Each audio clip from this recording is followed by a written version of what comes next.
Hey everybody, Jazzy here. Welcome to part 4 of my Walter boss run in Don't Starve Together. Last time we cleared the ruins and killed the shadow pieces, so now it's time to make our final preparations for Fuelweaver. First stop's gonna be the lichen field, where I'm gonna fish up a handful of eels. I need 20 eels for my purpose, and there's usually a ton of ponds in this biome, so you can just rotate between ponds and give the others time to regenerate the eels. Between the lichen, the eels, the depths worms, the monkeys, you've got a lot of food options going on just in this biome. And that is convenient considering once you get into the ruins, there's not nearly as much food to find. Also, while I'm in the caves, I am crafting 2 more lazy explorers and 3 thulecite suits at the station. Next up is the red mushroom forest to grab 8 fossils from the stalagmites. On a beeflo I can easily take out the cave spiders, but the spitters are another ranged mob that can damage Walter.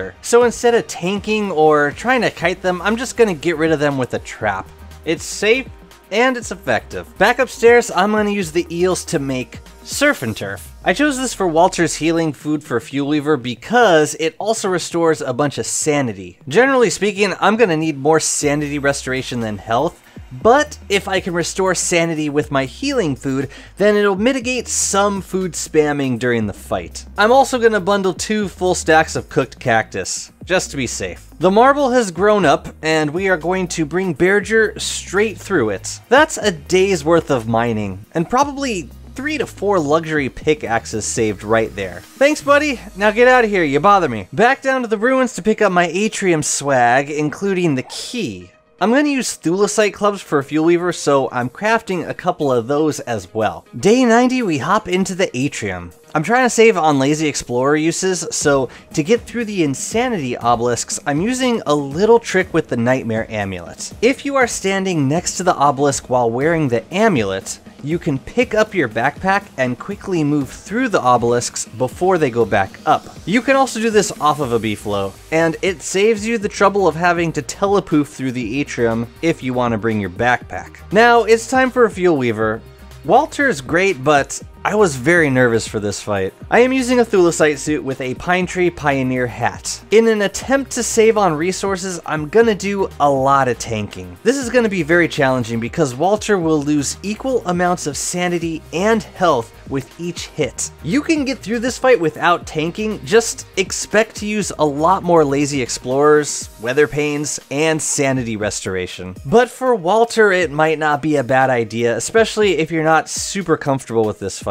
Every time Fuelweaver throws up his shield, I start slamming surf and turf and cook cactus to get all my stats back up before I start clearing the summons. I need to be especially careful with Walter while clearing the unseen hands, because he will be completely without armor while wearing the nightmare amulet. So for example, if a terror beak is about to bite me, I'll just wait a moment before taking the thulecite suit off. This is also the reason I didn't try juggling the slingshot for the unseen hands, because I needed to keep an eye on Walter while he wore the amulet. One accidental hit in the wrong moment meant the fight would be done. In the end, we went through a bit of resources.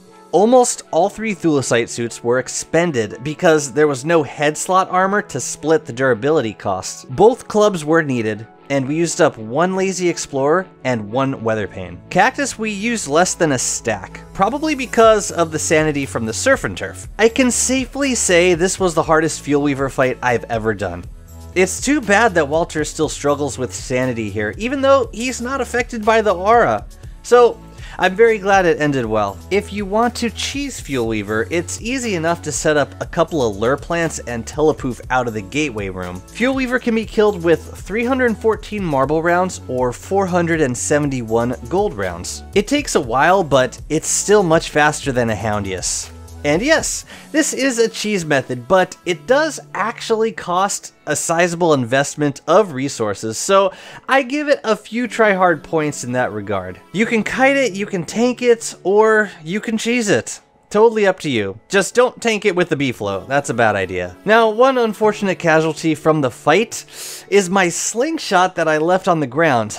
Apparently too close to the dwarf star. It burned, which kind of surprised me because I remember them being more durable. I mean, they're cheap enough to craft, I just also lost the cursed rounds that were loaded inside. Why would the ammo burn?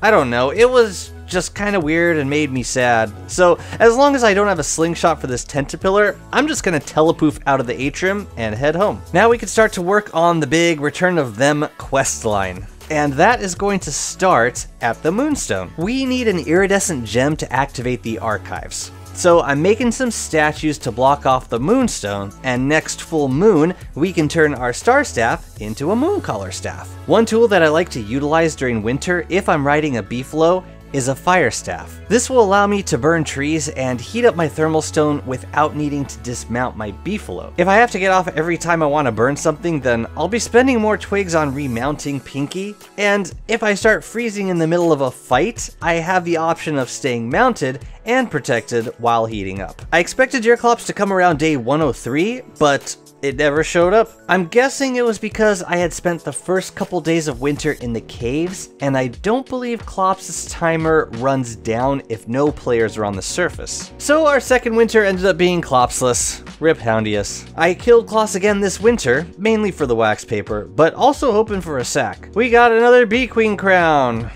Yay. And a larva egg. I'm taking this as a sign that I should probably go fight Dragonfly finally. Before I do that, I'm making a handful of chests before spring just to tidy up my base a little bit and try to get organized. The early game always takes me back to before the days of mini signs and feather pencils, when the only way you could label a chest was with an item on the ground. This is mainly for purposes of avoiding allure plant spawning and eating all of Walter's precious tams. I'm fighting Dragonfly off the beefalo. Now that I have bone armor, it seems safer to try this fight on foot, as I won't need as much healing. One trick Walter does have is when Dragonfly first charges at you, you can stun her momentarily with a pebble from your slingshot, and that gives Walter just enough time to move into her swipe range and bait an attack. Normally you'd do this with an ice staff, but a pebble is certainly cheaper. Not much else to say here other than I love waiting on this fight until after Fuelweaver. A scaled furnace is nice for first winter, but if I have a star staff already, then for me, it doesn't make that big of a difference. I don't mind waiting for the bone armor, because it makes the fight much more forgiving. You won't ever take damage unless 2 consecutive hits land, but an occasional hit will be negated completely. Dragonfly died at the top of day 110. Which gives us a whole day to get on over to the moonstone for the full moon. We got a hound wave right before nighttime, so I just led them around for a minute until the event started, and they all turned into moonrock. But now we got our mooncaller staff, and we'll soon have an opal for the archives. First though, I want to go find the lunar island. We have a few candidates for the location, but I'm looking at this incomplete ring formed by a rocky biome and a pigman forest. The edges of the ring are very flat, which usually indicates the lunar island is in that direction. So we're gonna go check it out. I'm gonna craft 20 boat patches, which will be overkill for the first trip. Ideally. But I can use them later for Crab King. I'm setting up the boat with 2 masts, an anchor, a steering wheel, a tin bin, an icebox, and a chest.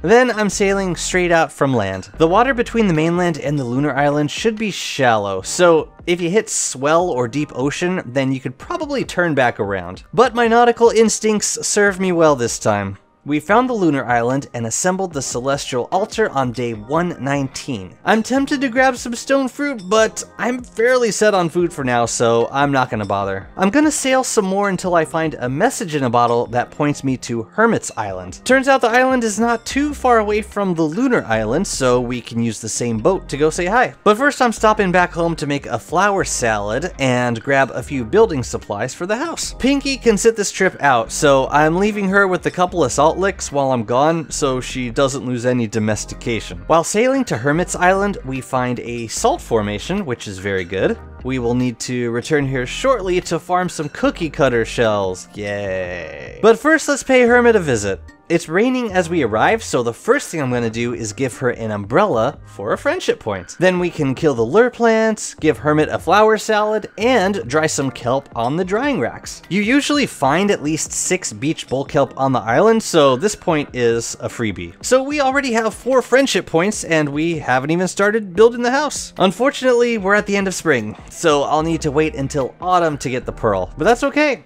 We got work to do this summer. We're gonna clear some ruins, take a trip to the archives, and then come back up to fight Antlion. Then in autumn, we can grab our pearl and go hunting for Crab King. Hope you're enjoying the series so far, and stay tuned for part 5, coming out very soon. Take care.